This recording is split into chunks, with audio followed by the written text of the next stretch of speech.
नमस्कार दोस्तों, मैं पंकज हूँ। आप हमारी सीरीज में कंप्यूटर निर्देशक भर्ती से संबंधित जितने भी नोट्स हैं उनका एक क्विक रिवीजन देख सकते हैं। ये जो नोट्स हैं आपको हमारी वेबसाइट पर मिल जाएंगे rajitguru.in पर, जिसकी डिटेल्स मैं यहाँ दे रहा हूँ।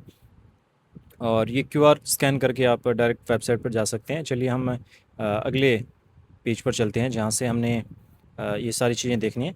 अब सबसे पहले हम क्या करते हैं, कंप्यूटर का परिचय देखते हैं, क्योंकि सबसे बड़ी गलती जो अभ्यर्थी है वो ये करते हैं कि हम बेसिक चीज़ें हैं ना उनको छोड़कर बाकी हाई लेवल की चीज़ों को देखना शुरू कर देते हैं। क्योंकि जब तक हमारा बेसिक क्लियर नहीं होगा तब तक हम कंफ्यूज होंगे छोटे छोटे प्रश्नों में, क्योंकि यही किया जाता है आरपीएससी या फिर जो अधीनस्थ बोर्ड है उसकी परीक्षाओं में। हमें कई बार मॉडरेट लेवल से काफ़ी नीचे के प्रश्न पूछ लिए जाते हैं जो कि हमें कंफ्यूज करते हैं।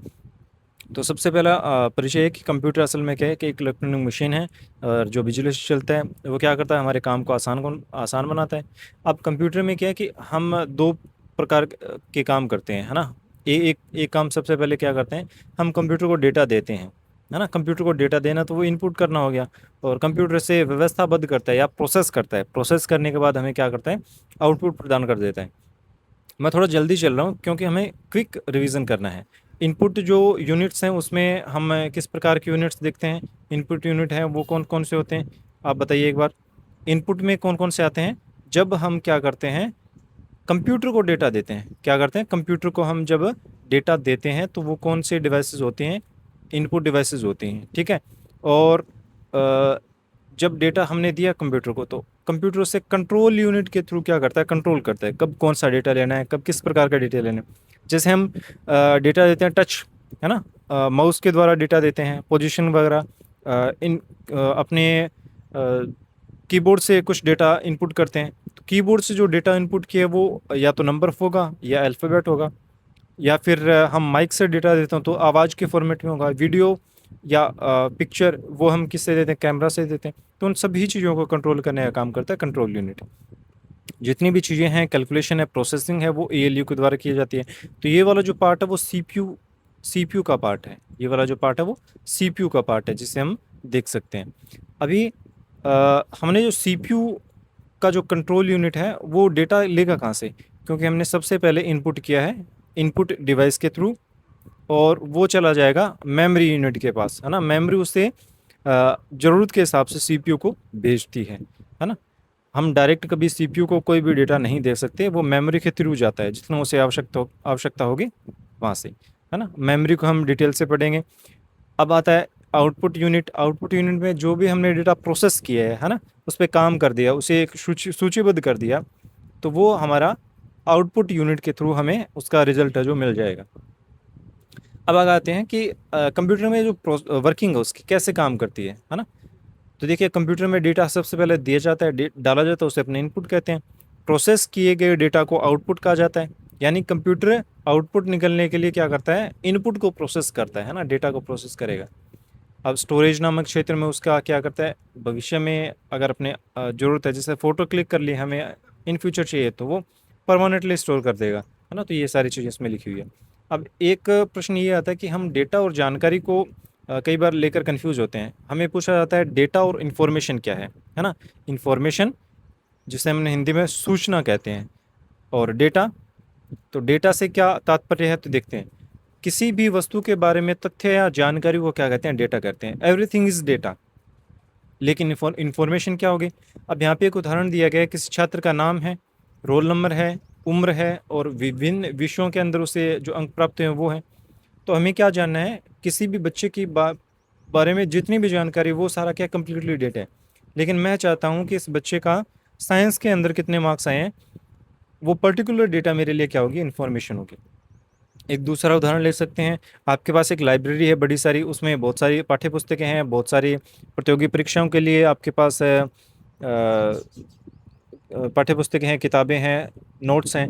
तो आप उसमें से कौन सा पढ़ना चाहेंगे। जैसे किसी 8th स्टैंडर्ड का बच्चा बीए की कोई भी पुस्तक नहीं उठाएगा, क्योंकि उसे पता है कि मुझे 8वीं की ही किताबें पढ़नी हैं।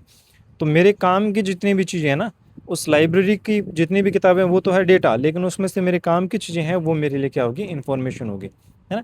कंप्यूटर का आविष्कार बहुत अलग अलग स्टेजेस के अंदर हुआ। सबसे पहले हमने अबेकस को देखा, उसके बाद जैसे ही अबेकस आया, उसके बाद पास्कल ने एक बड़ी अच्छी मशीन दी, पास्कल मशीन बोलते हैं जैसे। उसके अलावा बहुत सारी ऐसी मशीनें जो समय समय पर आती गई। इसी कड़ी में चार्ल्स बेबेज एक वैज्ञानिक हुए, गणितज्ञ थे, फिजिक्स के प्रोफेसर थे, जिन्होंने बड़ा अच्छा काम किया इसके लिए। तो उन्हें आधुनिक जो कंप्यूटर है उसका जनक कहा जाता है, इसीलिए कहा जाता है क्योंकि उन्होंने एक मशीन बनाई जिसके आधार पर अपने जो अ, आधुनिक कंप्यूटर हैं, भविष्य के कंप्यूटर हैं, उनकी नींव रखी गई है ना, उन उसी को बेस मानकर चले थे। उन्होंने जो कंप्यूटर बनाया था उसका नाम रखा था एनालिटिकल इंजन। और एक उसने एक एक उन्होंने दूसरी मशीन बनाई थी जिसका नाम था डिफरेंस इंजन।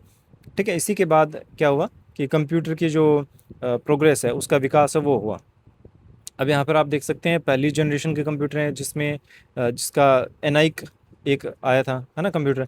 और उसमें वैक्यूम ट्यूब का प्रयोग हुआ था। तो ये चीज़ें आपको हल्की फुल्की देख लेनी है, ताकि जब भी आप परीक्षा में बैठें तो डायरेक्ट पूछा जाएगा कि वैक्यूम ट्यूब कौन सी पीढ़ी में प्रयोग किया गया, या फिर अ, ऐसा कौन सा कंप्यूटर है जिसमें वैक्यूम ट्यूब का प्रयोग किया है। तो यहाँ पे उदाहरण पूछ लिया कि एनाइक, है ना। तो ये चीज़ें आपको पूछ सकते हैं। उसी तरह से दूसरी पीढ़ी में है जब वैक्यूम ट्यूब बड़ी खर्चीली थी, बड़ी एनर्जी एफिशिएंट नहीं थी वो, तो ट्रांजिस्टर का प्रयोग हुआ था। तीसरी में आईसी का प्रयोग होना शुरू हो गया, इंटीग्रेटेड सर्किट।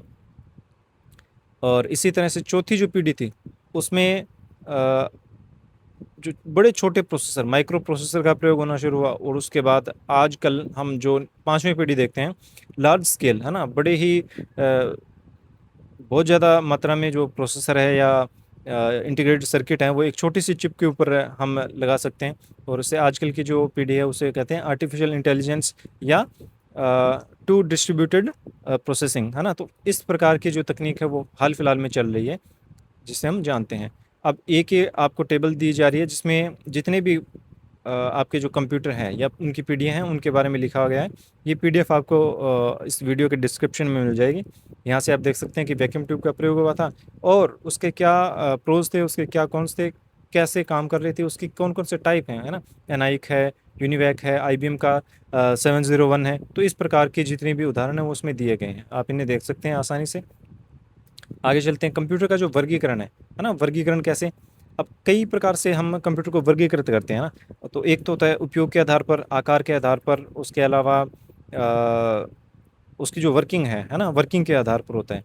तो सबसे पहले आप देख लीजिए, है ना, वर्गीकरण में सुपर कंप्यूटर है, जो क्या है, बहुत बड़े साइज़ में होते हैं, उसकी जो कंप्यूटेशन पावर है वो काफ़ी ज़्यादा होती है ना। उसका प्रयोग अधिकतम रिसर्च और अंतरिक्ष वगैरह संबंधित चीज़ों में किया जाता है। मेन फ्रेम कंप्यूटर होते हैं, आकार में बड़े होते हैं, काफ़ी जगह घेरते हैं और सैकड़ों टर्मिनल एक साथ काम करते हैं। जैसे किसी बड़े बैंकिंग सर्वर हैं या फिर बड़ी कंपनी है जैसे रेलवे है, उसकी जो कनेक्टिविटी वो मेन फ्रेम कंप्यूटर के द्वारा की जा सकती है।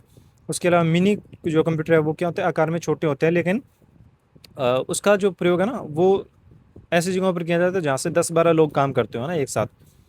अब आते हैं माइक्रो कंप्यूटर। ये सामान्य कंप्यूटर होते हैं जो हम दैनिक जीवन में प्रयोग करते हैं, उस प्रकार के कंप्यूटर हैं, वो माइक्रो कंप्यूटर की श्रेणी में आते हैं। ठीक है, कंप्यूटर के लाभ क्या है कि वो काम बड़ा ही आसानी से कर देता है, फास्ट कर देता है, एक्यूरेसी होती है उसकी, है ना, तीव्रता है उसके अंदर। अगला जिसमें हम जानते हैं कि कंप्यूटर का जो समय है ना, जैसे उसकी जो स्पीड है वो किस में मापी जाती है। तो मिली सेकेंड 1,000 का 1,000 का 1,000वां हिस्सा, है ना, 1,000 का 1,000वां हिस्सा। माइक्रो सेकंड के 1 मिलियन हिस्सा, नैनो सेकंड 1 बिलियन हिस्सा, और पिको सेकंड। तो उसकी जो क्या बोलते हैं स्पीड है वो पिको सेकंड के अंदर मापी जाती है। तो एक सेकंड के अंदर 1 ट्रिलियन कैलकुलेशन वो कर सकता है बिना किसी गलती के। स्टोर करने की क्षमता होती है, उस पर विश्वास कर सकते हैं, क्योंकि जिस प्रकार का डेटा हम कंप्यूटर को देंगे या उसका रख रखाव करेंगे तो उसी एवज में हमें क्या आउटपुट मिलता रहेगा। कार्य करने की क्षमता, अब ये बिना थके काम कर सकता है, एक्यूरेसी के साथ, उसकी सटीकता के साथ, और वर्गीकरण कर सकता है, कैलकुलेशन कर सकता है और शॉर्ट कर सकता है चीज़ों को। उसके अलावा ऑटोमेशन, हम चाहते हैं कि हमारा जो काम है वो चलता रहे, उसे एक प्रोग्राम के द्वारा हम कंट्रोल करना चाहते हैं, तो वो भी हम काम कंप्यूटर से करवा सकते हैं। उसकी लिमिटेशन ये है कि वो खुद नहीं सोच सकता, जितना आउटपुट हमने दिया है, इनपुट दिया है, उसी के बेस पर वो हमें आउटपुट प्रोड्यूस कर के देगा।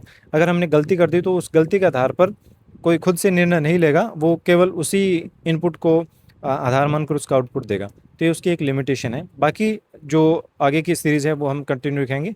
अगले वीडियो में आप बने रहिए। धन्यवाद।